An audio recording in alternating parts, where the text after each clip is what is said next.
Salut les Beauty Books, c'est Marie et bienvenue sur ma chaîne.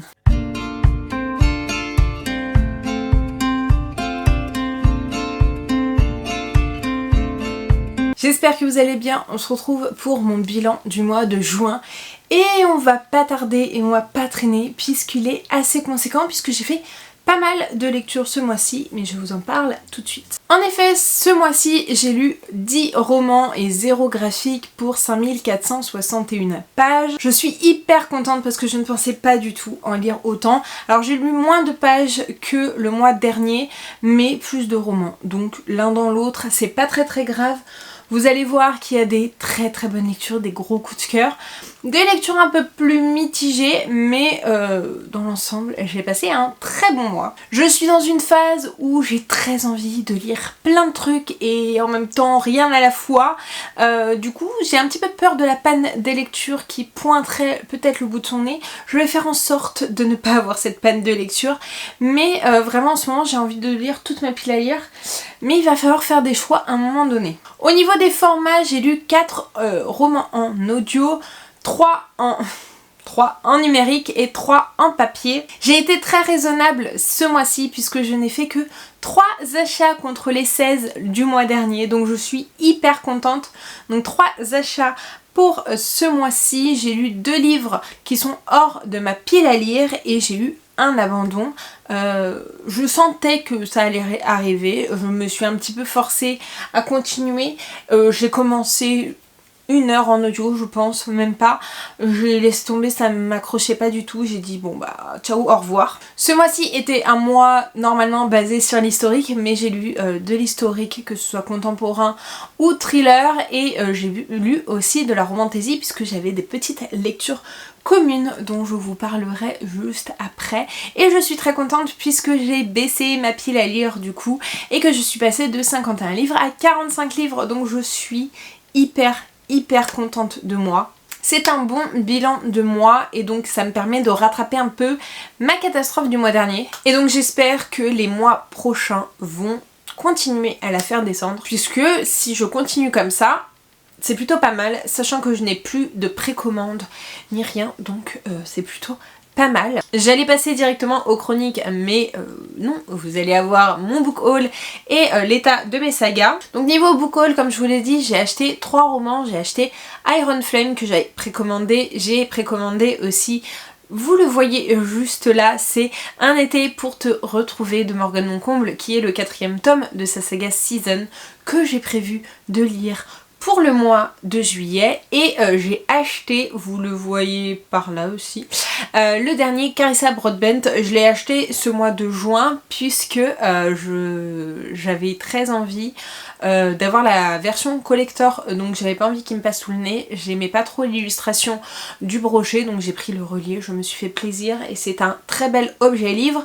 J'ai fait une précommande chez Hurlevent, mais à l'heure où je filme cette vidéo, je l'ai pas encore reçu, donc il arrivera sur le book haul de juillet et j'en avais profité pour me commander un autre Hurlevent en même temps, ce que j'ai déjà fait lors de la dernière précommande, et comme ça me permet de continuer ma collection des Hurlevent en minimisant un peu les frais de port. Ce mois-ci j'ai commencé 2 sagas. J'ai commencé le premier, ce qui est un thriller historique. Il s'agit du Bureau des affaires occultes de Éric Foissier, et j'ai commencé la duologie de Divine Rivalité, mais encore une fois je vous en parle tout de suite après. J'ai terminé 2 sagas également, donc ça se compense un petit peu. J'ai terminé 2 duologies que j'ai commencé l'année dernière pour le mois historique également. J'ai terminé la saga, la duologie de Victoria Hislop sur l'île de Spinalonga, et j'ai terminé le tome 2 aussi de J.R. Dos Santos sur le magicien d'Auschwitz. Donc là c'est le manuscrit de Birkenau, mais encore une fois je vous en parle juste après. Et j'ai continué 3 sagas dont 2 qui sont à jour. J'ai continué du coup avec Iron Flame, j'ai continué également avec La guerre des 2 reines, donc ces 2 sagas sont à jour, et j'ai lu en audio le tome 3 du département V de Jussi Adler-Olsen, parce que j'ai appris qu'on ne disait pas Jussi Adler-Olsen mais Jussi, donc on va dire Jussi Adler-Olsen, et j'ai lu du coup Délivrance, mais encore une fois je vous en parle tout de suite. J'avais arrêté de faire dans l'ordre de lecture les précédents updates lecture, bilan du mois. Mais là je vais prendre dans l'ordre de lecture. J'ai commencé mon mois en terminant La Guerre des deux reines de Jennifer Lamont Choate. Donc là vous avez la version anglaise, mais je l'ai lu en e-book en français. En fait je l'ai en anglais puisque le premier tome je l'avais en anglais. Même si je les ai tous lus en français, au moins du coup je me fais la collection en anglais. Et puis j'ai pas trop envie de donner mon argent à une certaine maison d'édition que j'apprécie que moyennement, même si que je commence à pas mal consommer chez eux. Bref, La Guerre des deux reines, c'est le tome 4 du coup, du sang et de la cendre. Ça va être un petit peu compliqué de vous faire un résumé et de vous faire un avis complet là-dessus, puisque comme je vous l'ai dit c'est un tome 4. Dans Le sang et la cendre on suit Poppy qui a été élevée pour en étant une pucelle. Personne ne sait à quoi elle ressemble, elle a été cachée toute sa vie jusqu'à l'âge de ses 18 ans où elle est censée être donnée un peu en sacrifice pour les élus, pour les élever, etc. Et c'est tout ça est remis en cause puisque elle va rencontrer un garde du corps, un garde qui s'appelle Hawk, qui lui fait ressentir de drôles de choses. Elle a été quand même élevée en apprenant le combat un peu clandestinement pour pouvoir se défendre, et elle en a marre d'être enfermée. Donc voilà. On est sur Jennifer Lamont Choate, donc vraiment une valeur sûre, et là c'est une romantaisie adulte, donc autant vous dire que les scènes de smut et que c'est pour un public très très averti. À partir du tome 3 il faut alterner entre la saga spin-off, donc c'est Flesh and Fire, donc le premier tome c'était Une ombre dans la braise, je crois que c'est un truc comme ça, et celui-ci, du coup le prochain ça sera le tome 2 de Flesh and Fire, ensuite on aura le tome 5, etc. Et il faut alterner, c'est hyper important parce que là vous allez vous faire spoiler d'une ombre sur la braise, une ombre dans la braise, bref, un truc dans ce style là. Même si Une ombre dans la braise se passe plusieurs centaines d'années avant, on va quand même spoiler beaucoup de choses là-dessus puisque on va reparler des événements de Flesh and Fire justement. Dans la fin du tome 3 avait été un énorme cliffhanger, comme la fin de tous les autres tomes et comme la fin de celui-ci aussi. Les deux personnages étaient séparés et ils avaient du coup chacun leur quête. Ce qui est cool, c'est que du coup comme ils étaient séparés, on avait les deux points de vue aussi, donc on a pu en apprendre un peu plus sur Hawk aussi. Franchement j'ai adoré ce tome, c'est un gros pavé, mais vraiment on voit une vraie évolution. Il y a vraiment des enjeux politiques, de guerre, de pouvoir, de dieu, et on en apprend énormément encore une fois sur le world building, et franchement je trouve qu'il est hyper bien construit. Là c'est un peu comme c'est dit, la guerre de deux reines, vraiment c'est l'opposition entre deux reines qui sont différentes mais pas trop non plus, et franchement j'ai adoré. Donc je l'ai lu en lecture commune avec pas mal de personnes, ou que Elika, Morgane et Chloé. Je sais plus si c'est Chloé l'a lu ou pas, ou alors on était que toutes les trois, bref je sais plus exactement qui nous avait suivi ou pas. Mais en fait j'avais trop hâte d'avoir ce tome là, et j'ai adoré, franchement j'ai adoré. J'ai eu un peu de mal à me remettre dedans, à réapprendre tous les personnages et tout, parce que c'est un univers où il y a beaucoup de personnages. Du coup il y avait beaucoup de fois où je me suis dit mais attends c'est qui lui, ah oui c'est vrai que lui il existe, c'est vrai qu'il s'est passé ça et tout. C'est vrai que les tomes sont assez espacés dans leur publication, donc on est un peu vite perdu. Franchement prenez des notes ou trouvez des résumés spoilants, parce que c'est vrai que d'une publication à une autre c'est un peu compliqué des fois de s'y retrouver. Mais en tout cas celui-ci était hyper bien. Chapeau pour une scène en particulier où Jennifer Lamont Choate a entendu notre appel fortement et a exaucé le plus beau de les plus beaux de nos vœux. Et ouais franchement c'est hyper bien, ça se construit bien, il n'y a pas de temps mort, on ne s'ennuie pas, enfin moi je me suis pas ennuyée en tout cas, et Et ouais, on découvre de nouveaux personnages, on découvre, on se dit que bah, un tel est peut-être pas forcément si gentil que ça, ou l'inverse d'ailleurs, surtout l'inverse, en disant que lui, bah, il paraissait méchant, mais en fait, c'est peut-être pas le méchant de l'histoire. Et vraiment, on retrouve des personnages de Flesh and Fire, et j'étais trop contente de les avoir. On a des grosses révélations, on a une fin explosive qui nous donne envie d'avoir la suite, et bah, j'ai hâte d'avoir la suite, mais vraiment cette saga, elle fait partie de mes préférées de Jennifer Lamontrout. Je sais pas si je la passe avant ou après Lux et Dark Elements, mais elle fait vraiment partie de mon top 3 de Jennifer Lamontrout, et je ne peux que vous recommander. Là on est vraiment dans de l'adulte, on est vraiment dans des scènes explicites très détaillées. Moi j'avoue qu'il y a des scènes que je lis en diagonale parce que les scènes explicites détaillées, à un moment donné ça m'énerve, mais j'aime énormément les personnages. Il y a beaucoup de personnages que j'aime bien, il y en a que j'ai envie de tordre le cou, et je suis très contente de pouvoir lire ce roman à chaque fois avec mes copines.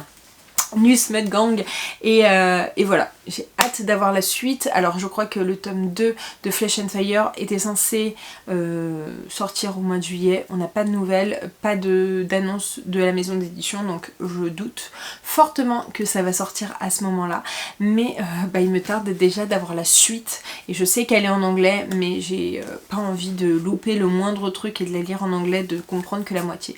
Donc je vais attendre la traduction française. Un livre que je n'ai pas en ma possession, j'ai lu Cette nuit-là de Victoria Hislop. C'est tout simplement la suite de L'île des oubliés de la même autrice. Du coup, on est dans un livre contemporain historique où dans le premier tome, en fait, là on est vraiment sur un tome compagnon, où en fait le premier tome décrit un peu la vie de l'île des lépreux d'une période après-guerre, je crois, où justement bah, tous les malades, tous les lépreux étaient mis sur une île, et la vision que les gens de Crète avaient des lépreux, la guérison de la lèpre, etc. Et franchement, j'avais trouvé un peu long, mais la deuxième moitié m'avait vraiment happée. Et en fait, on va partir d'un événement particulier de ce premier tome, et on va suivre quelques points de vue, 2-3 points de vue, dont un qu'on suivait déjà dans l'île des oubliés, mais on va avoir une période un peu plus restreinte qui est assez vite, qui est détaillée, mais pas autant qu'un roman entier, mais on va partir d'un point A, d'une tragédie, et on va suivre certaines personnes qui sont impactées par cette tragédie, et j'ai beaucoup aimé. Alors, c'est pas un livre qui est forcément essentiel, où on va avoir une suite d'histoire, où on va avoir le après de l'île des oubliés. Non, c'est vraiment un point précis sur plusieurs années, mais quand même une temporalité précise de l'île des oubliés qu'on a vu assez rapidement, et on en apprend un peu plus sur un personnage qu'on ne voit plus du tout sur l'île des oubliés, qui est parti, mais aussi sur le personnage principal de l'île des oubliés. Et en fait ça fait un peu fan service, puisque on sent que l'autrice a voulu redonner une petite histoire aux fans, etc. J'ai trouvé par contre que c'était hyper bien, et c'était bien mené. J'ai été très contente de découvrir comment ce que devenait ce personnage, comment il surmontait l'épreuve pour lequel il a surmonté, mais également, même si on suivait déjà Maria, de voir comment plus précisément comment elle évoluait. Concrètement, c'est vraiment du fanservice, en disant Victoria Hislop a écrit un roman, je crois qu'elle l'a écrit 10 ans après ou un truc comme ça, pour les fans, pour leur donner un peu plus sous la dent. C'est pas essentiel à la lecture, c'est pas essentiel, mais moi j'ai adoré, franchement. On a une autre vision de l'après-lèpre, justement, où on voit un peu la Crète mais pas trop, on voit la Grèce plus généralement, et voilà, c'est des histoires de vie, des histoires d'amitié, d'amour, d'entraide, de guérison, de beaucoup de choses, et j'ai trouvé que le texte était très très beau. comme je dis, voilà, c'est pas un coup de cœur, mais j'ai passé un très très bon moment. J'ai lu en audio, donc ça s'est lu assez rapidement. J'ai même l'impression de l'avoir lu beaucoup plus rapidement que le tome 1, que j'avais l'impression d'avoir traîné sur des mois, enfin sur des jours et des jours, alors qu'en fait il est assez court. Mais voilà, c'est tout ce que je peux vous dire sur ce roman. C'est pas la lecture du siècle, vraiment. C'est pas l'historique du siècle. Mais déjà, le lisez pas si vous avez jamais lu L'île des oubliés. Mais je l'ai trouvé très très chouette. Et je l'ai même préféré, je pense, au tome 1. Puisque le tome 1 avait une partie très très longue. En fait, toute la mise en place de l'univers, pas de l'univers puisque c'est la Grèce, c'est la Crète, c'est dans notre monde, mais du contexte historique de la lèpre, de cette île, de ceci, de cela, avait été très longue, alors que là on résume à peu près ce qui s'est passé dans le tome 1, mais c'est un peu plus rapide et du coup on est un peu plus dans les événements et dans le moment où ça bouge, quoi. J'ai découvert ensuite en audio Le Bureau des Affaires Occultes de Éric Foissier. Il s'agit d'un roman que j'avais acheté à Noir-sur-Ormesson et que je m'étais fait dédicacer. Franchement, j'avais passé un excellent moment avec l'auteur, vraiment un échange de fou. On est à Paris en 1830 et on va suivre Valentin Verne qui est dans un petit truc de police vraiment où il est un peu tranquille, mais il mène sa propre quête et il est muté à la brigade de sûreté puisque un jeune homme issu d'une famille assez riche vient de se suicider alors qu'il n'avait aucune raison de se suicider, il avait tout pour être heureux et en fait il s'est suicidé en pleine soirée. Valentin Verne il a toujours toute sa vie, depuis le décès de son père, il traque le vicaire qui est un méchant personnage qui enlève des personnes et donc on sent que c'est le but de sa vie, c'est de mettre un terme au vicaire et donc on a ce cheminement d'histoire en fond, mais on a aussi du coup cette histoire de suicide un peu énigmatique. La famille est sûre qu'il ne s'est pas suicidé, il décide d'ouvrir une enquête, sauf que comme en fait c'est des personnes très riches, ils n'ont pas trop le choix que d'ouvrir l'enquête. On est dans un Paris très brumeux, très fiévreux, on est au moment juste après les journées révolutionnaires de juillet en 1830 où le gouvernement est fait par Louis-Philippe et on sent que les bonapartistes mènent de front pour prendre le pouvoir et pour faire une petite révolution. Et donc on est dans ce contexte un peu historique que je ne connaissais absolument pas. Moi, vous savez que je suis très nulle en histoire et en fait ce genre de roman me permet de connaître, d'apprendre un peu plus l'histoire qui ne me passionnait pas quand j'étais jeune. J'ai adoré le contexte historique, vraiment. Justement, Éric Foissier me disait que dans toutes les sagas qu'il avait utilisées, il utilisait des événements historiques que lui il adorait mais qui étaient rarement représentés parce que c'est pas forcément des trucs hyper majeurs. Alors là je pense que c'est quand même une période hyper majeure puisque la mise en place de Bonaparte c'est quand même un peu majeur, je pense, et cette crise des révolutionnaires de juillet, je pense qu'elle est importante. Et en fait j'ai adoré parce que je trouve que on est vraiment parfaitement immergé dans ce contexte historique. On sent qu'il est très friand d'histoire et qu'il adore ça et qu'il se renseigne à fond et en même temps le côté thriller est pas du tout mis pour compte et il est très très bien traité. Franchement, je me suis pas ennuyée une seule seconde. On va d'élément en élément. Il y avait des choses qui étaient un peu prévisibles, mais franchement, j'ai été assez surprise. On n'est pas dans une... En fait, en plus, on utilise vraiment... En fait, d'avoir un thriller historique, on n'utilise pas l'ADN, on n'utilise pas les ordinateurs, on n'utilise pas ce genre de choses qu'on peut voir dans d'autres thrillers du coup. Et là, de voir d'autres façons de faire, d'autres façons d'enquêter, c'est hyper intéressant aussi. J'ai beaucoup aimé du coup l'enquête en elle-même, j'ai beaucoup aimé Valentin Verne, je suis très intriguée par l'histoire du vicaire. Sur l'histoire du vicaire, on avance quand même beaucoup dans cette histoire-là. Elle n'est pas vraiment mise de côté, elle est un élément important de l'histoire. Et je crois que le tome 2 est principalement dessus et donc j'ai trop hâte puisque vu tout ce qu'on a découvert dessus, j'ai très envie d'en savoir plus. Je lirai la suite avec grand plaisir. En audio ça s'est passé très bien. On va parler aussi de tout ce qui est médecine parallèle, etc. Donc vraiment, enfin médecine parallèle. Je me comprends. En plus, Valentin Verne, avant que son père décède et qu'il décide d'aller du côté de la police, il faisait des études de pharmacie et donc on a un gros aspect scientifique aussi là-dessus. Et franchement, c'est un mélange qui fonctionne bien.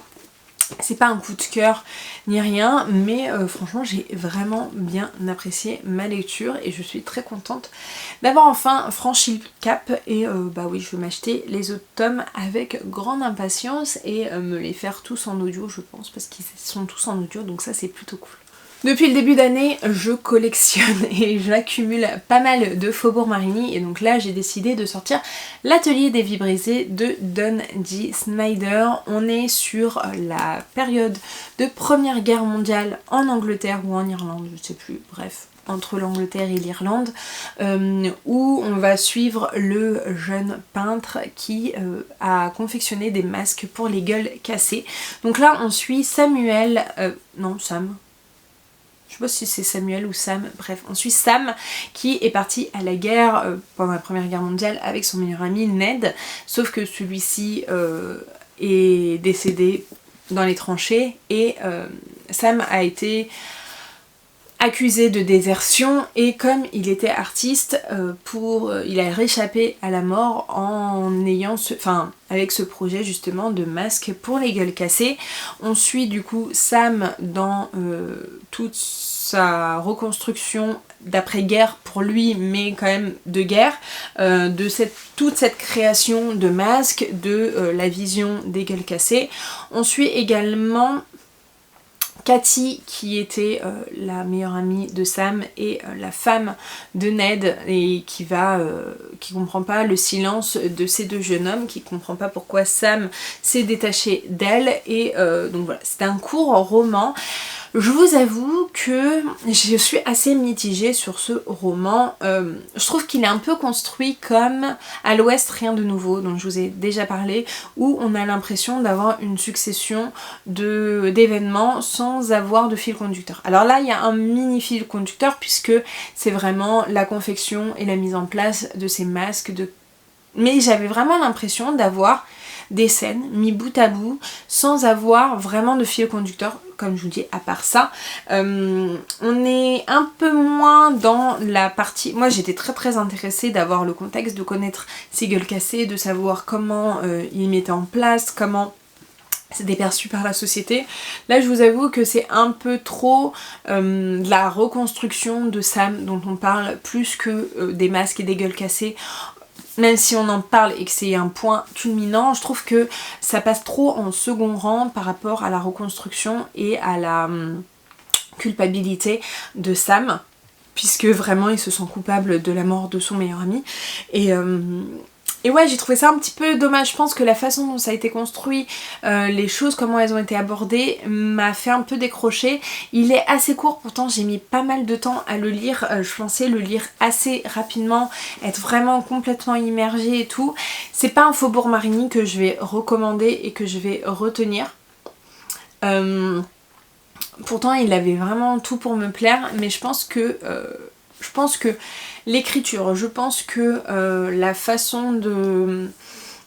le schéma narratif n'était pas pour moi. Pourtant on aborde des sujets hyper importants, des sujets du coup de paraître, du coup avec les gueules cassées, on a aussi des handicaps, on parle de sexualité, bref, il y a plein de sujets qui sont hyper importants et qui sont très bien traités, mais vraiment je pense que c'est le format et la plume aussi qui ne m'a pas convaincue.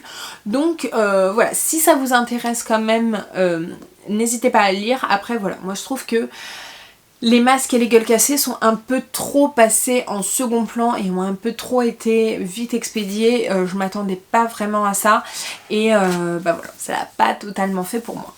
Avec les copines, j'ai lu Iron Flame de Rebecca Yarros, donc le tome 2 de Fourth Wing. Et mon dieu, qu'est-ce que j'ai adoré ce roman. J'avais énormément aimé Fourth Wing. Je vais pas le brandir trop longtemps parce qu'il est assez lourd, hein. C'est un gros pavé de 720 pages que j'ai lu hyper rapidement parce que j'ai été happée par ce livre. Je crois que je suis une des premières à l'avoir terminé, ou alors Elika m'a dépassé sur la fin, mais en tout cas j'ai lu assez rapidement. J'arrivais pas à le décrocher vraiment. Dans cette histoire on suit Violette qui en fait on est dans un univers d'académie et Violette a toujours été prédestinée à devenir scribe, et le jour de son admission, sa mère décide qu'elle ne sera pas scribe mais qu'elle va rentrer dans l'académie des cavaliers. Les cavaliers c'est un peu les soldats qui sont ensuite affiliés à des dragons, et durant toute la première année, en fait, toutes les épreuves sont mortelles, et il reste 10% je pense de ce qu'il y avait au tout début, et donc on va suivre Violette là-dedans. On est sur une romantasy, il y a du smut, c'est un enemies to lovers, et franchement c'était exceptionnel, vraiment j'ai adoré. J'avais peur puisque j'avais entendu que le deuxième tome avait des mauvais échos, des mauvais avis en VO, et moi j'ai adoré, vraiment j'ai trop aimé. On est sur la suite directe de Fourth Wing. On apprend un truc de ouf à la fin de Fourth Wing, même si je m'y attendais, c'est quand même un truc de ouf. Il y a une grande bataille à la fin de Fourth Wing. On apprend que ce qu'on croyait savoir n'est pas forcément vrai. Et là c'est que ça en fait. À chaque fois ce qu'on croit savoir, qui on pense connaître n'est pas totalement vrai. Rebecca Yarros nous fait des plot twists sur retournement de cerveau complètement. On a d'autres aspects, on a un aspect de rébellion, on a une évolution dans la relation entre Violette et Xaden, et vraiment il était vraiment exceptionnel. J'ai vraiment hâte d'avoir la suite, alors que la suite n'est toujours pas écrite déjà en VO, n'est toujours pas sortie en VO. Je ne sais pas quand est-ce qu'on va la voir en VF, mais je pense dans très longtemps. Mais en fait ce que j'adore, c'est déjà la présence des dragons, le lien qu'ont les cavaliers entre les dragons. Je trouve ça exceptionnel, le fait qu'ils puisent leur magie dans les dragons, qu'ils puissent avoir des pensées qui sont reliés, qui puissent communiquer par la pensée, etc. Et du coup Violette et Xaden ont un lien également particulier, et franchement j'ai adoré leur petite guéguerre au tout début, même si des fois j'avais envie de lui dire au bout d'un moment passe à autre chose, c'est soit oui soit non, mais pas entre les deux, prends une décision. Et en fait c'est vraiment découpé en deux parties ce roman, où on a la partie vraiment dans l'académie, où il y a beaucoup de choses que Violette revient à l'académie, il s'est passé beaucoup de choses, elle a beaucoup de choses en tête, elle doit pas dire la vérité à ses proches, à ses amis, et faire semblant et subir. Et la deuxième partie où on a tout cet aspect de rébellion, de guerre, de combat, et franchement il y a des trahisons, il y a des révélations, il y a des amitiés, il y a des nouvelles alliances, bref on est complètement chamboulé pendant tout ce roman. Moi ça l'a hyper bien fait. Je sais qu'il y a eu certaines personnes, parce qu'on était assez nombreux à faire cette lecture commune, je sais qu'il y a des points qui ont fâché certaines personnes. Moi j'avoue que même si je comprends leur avis, il y a des choses qui sont un peu mal décrites, il y a des choses qui sont un peu bâclé, etc. Je suis d'accord, mais moi ça m'a pas dérangé et j'ai adoré, et franchement je peux que vous recommander cette saga. Si vous aimez la romantasy, bien sûr, si vous avez pas marre du smut, bien sûr, parce que là vraiment le smut et la romantasy sont assez présents, mais aussi si vous aimez les dragons, si vous avez envie de lire un bon roman avec des dragons, je peux que vous recommander, parce que vraiment les dragons là-dedans sont traités de façon hyper cool, je trouve. Un deuxième Faubourg Marigny que j'ai à vous présenter, il s'agit de La vie qu'on m'a choisi de Hélène Marie Wiesmann. J'en avais mis un autre de Hélène Marie Wiesmann dans ma pile à lire et finalement j'ai sorti celui-ci puisque celui-ci était en audio. C'est son premier roman et j'en avais entendu parler. En fait j'ai entendu parler de cette autrice grâce à ma copine Justine qui n'est plus sur Bookstagram mais qui est en train de développer son entreprise. Si j'y pense, je la mettrai en barre d'infos. Et ouais, elle avait eu un énorme coup de cœur là-dessus, elle avait pleuré et tout, elle m'avait dit Marie, il faut vraiment que tu lises. Alors, si vous aimez The Greatest Showman, je pense que vous pouvez apprécier ce roman, puisqu'on va suivre Lily, qui est une jeune fille qui a été toute son enfance enfermée par ses parents. Elle n'a pas eu le droit de sortir parce qu'on lui a toujours dit, on est en 1930, on lui a toujours dit que c'était une abomination, qu'elle n'aurait pas dû être née. Sa mère est très pieuse et donc elle n'a droit à rien. Elle est enfermée dans le grenier et elle n'est jamais sortie de sa vie. Donc jusqu'au jour où sa mère va décider de la faire sortir, mais c'est pas un truc hyper cool puisque elle va la vendre à un cirque et c'est un cirque assez particulier puisque c'est un cirque de curiosité, un peu, c'est d'où ma comparaison avec The Greatest Showman où il n'y a que des monstruosités, des atrocités, des aberrations qui sont dans ce cirque et donc elle va découvrir pourquoi c'est une aberration puisque en plus elle ne s'est jamais vue, elle ne sait pas pourquoi elle est recluse comme ça et on va suivre aussi Julia qui a décidé de partir de sa vie, de chez ses parents, puisque sa mère était horrible, et sa mère décède, son père était déjà décédé, sa mère décède, et donc elle va hériter du manoir de sa famille, et on va voir qu'il y a un lien entre ces deux personnes. Ce livre m'a bouleversée, vraiment. Il y a eu plusieurs scènes qui m'ont complètement dévastée. J'ai été très triste, très touchée. C'est une histoire magnifique. Alors faut aimer le côté cirque, hein, parce qu'il est omniprésent. Mais vraiment, j'ai trouvé que c'était un très beau récit. Plein d'amour, mais de haine en même temps. Vraiment hyper touchant. La plume est exceptionnelle, vraiment elle est hyper addictive, elle est hyper fluide, on a envie de continuer de savoir. Le plot twist, je l'avais senti venir il y a un petit moment avant, je me doutais que ça devait être ça, et mais cette histoire m'a quand même détruite, les deux personnages, surtout Lily, m'a fait mal au cœur. Alors c'est vrai que j'étais plus attachée à Lily que à Julia. Je trouvais dans tous les cas que Julia était assez vite bâclée de temps en temps, un peu trop rapide, alors que Lily était pleinement bien décrite, toutes les actions qui se passaient au moment de Lily étaient beaucoup plus longues et du coup j'ai eu beaucoup d'empathie pour cette petite fille qui est abandonnée de façon horrible, qui est vendue de façon horrible et franchement voilà, un gros point fort.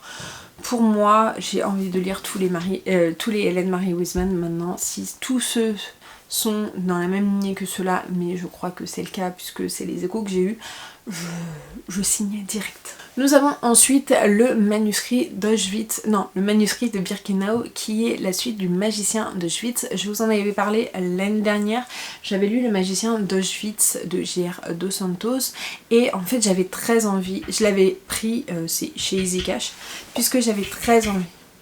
Désolée si vous entendez du bruit en fond.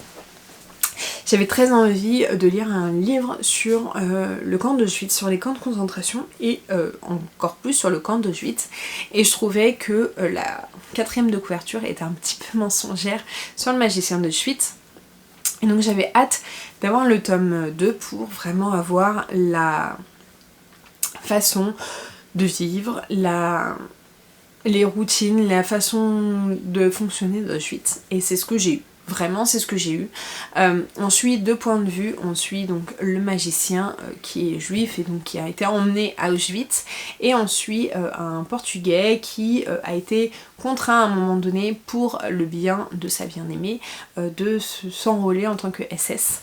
Et donc on a ces deux points de vue différents, donc deux personnes complètement à part qui vont finir par travailler main dans la main pour sauver ceux qu'ils aiment, pour se sauver eux-mêmes aussi et pour essayer de faire du mieux qu'ils pouvaient.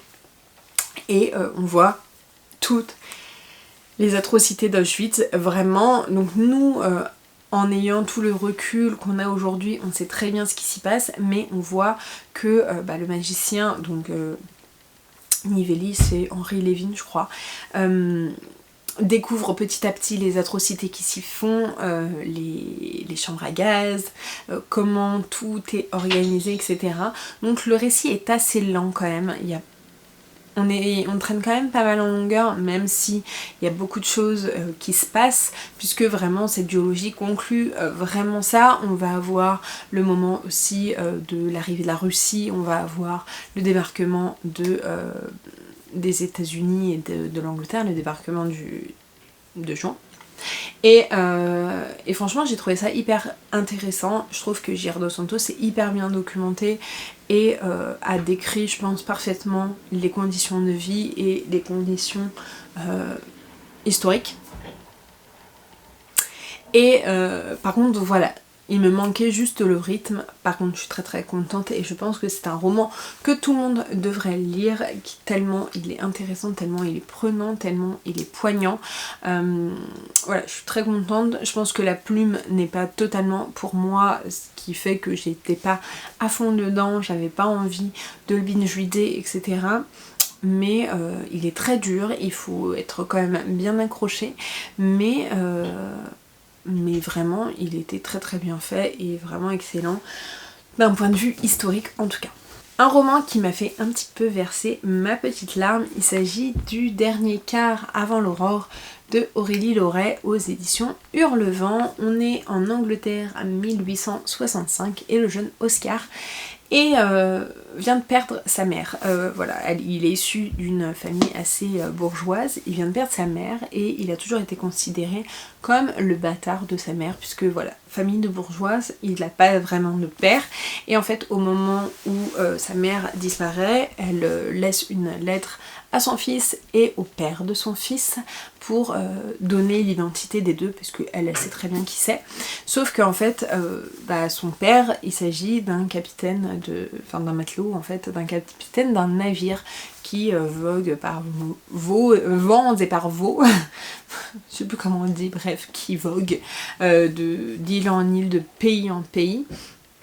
Et donc qui est un célèbre capitaine, et donc ils vont se rencontrer et par une suite d'événements, Oscar va faire un voyage vers les Indes, donc entre l'Angleterre et les Indes, avec son père pour découvrir son père et pour changer un peu de vie, pour l'aider aussi pour son deuil, pour créer un lien avec son père. Et franchement il m'a vraiment fait verser une petite larme, pourtant je ne pleure pas vraiment, mais il y a eu un moment où j'ai regardé mon copain, je sentais plus d'air, c'était hyper compliqué vraiment. Donc on est sur un roman complètement maritime, on voyage de pays en pays, on est complètement immergé dans tous les pays qu'on visite.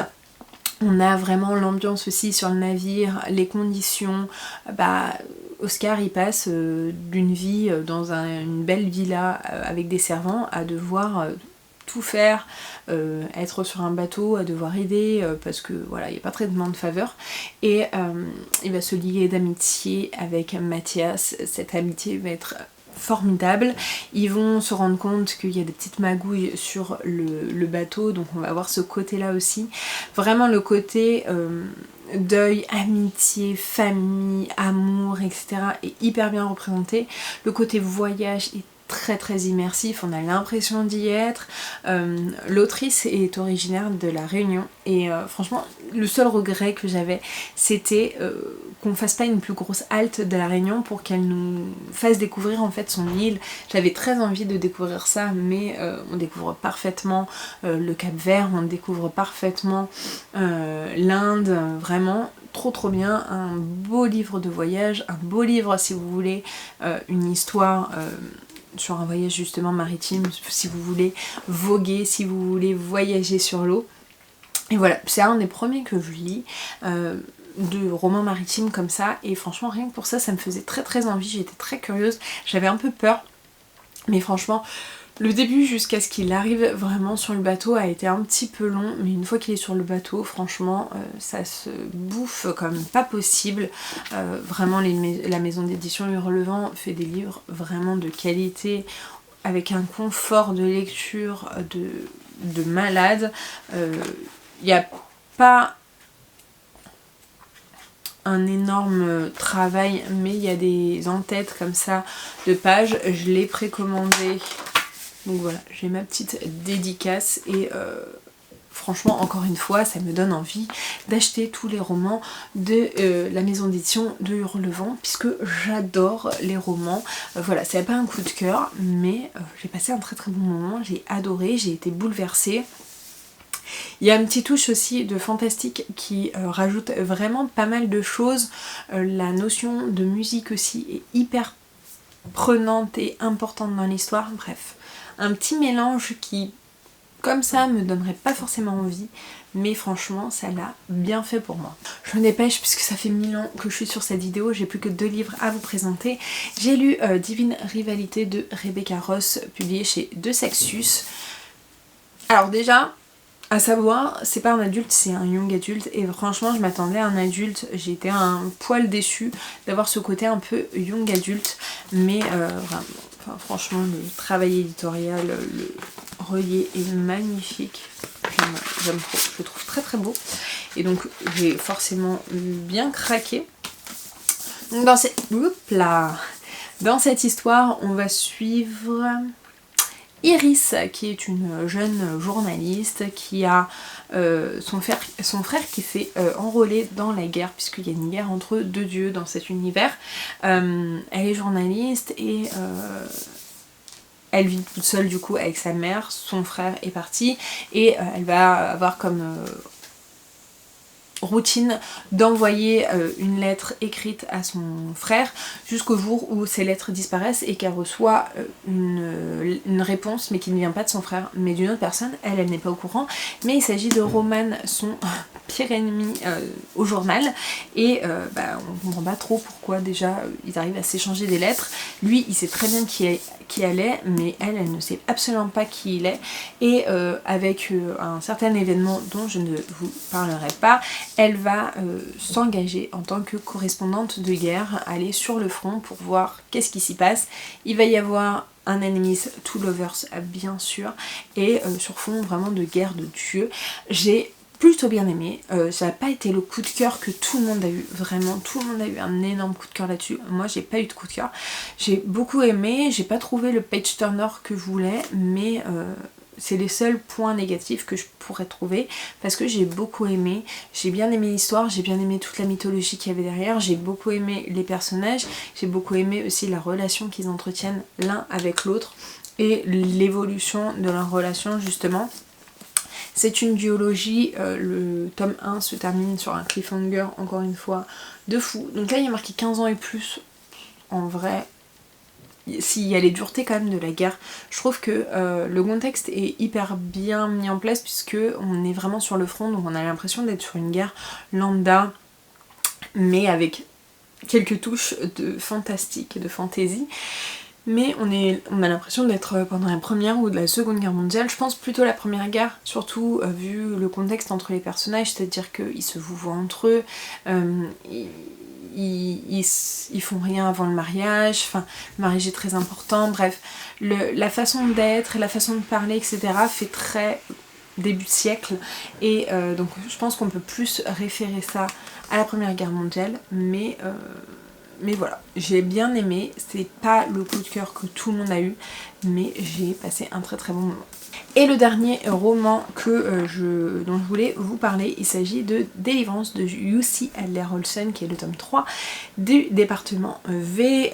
Ici on va suivre l'Écosse qui reçoit une bouteille à la mer, sauf qu'ils la mettent sur le côté pensant que c'est une bêtise, et il y en a un qui dit bon, plusieurs années après, qui se dit bon on va aller voir ce qu'il y a là-dedans, et en fait ils se rendent compte que c'est du danois, donc ça va arriver chez Karl Mørck, ils vont finir par vouloir le déchiffrer et ils vont se rendre compte que c'est un jeune homme qui a écrit, il a été enlevé, et par contre personne n'a l'air d'avoir et c'était il y a 10-15 ans je pense, mais personne n'a l'air de le chercher en fait, et on se demande pourquoi il y a des enlèvements d'enfants où les parents ne cherchent pas leurs enfants. Donc on va suivre cette enquête avec Karl Mörk, etc.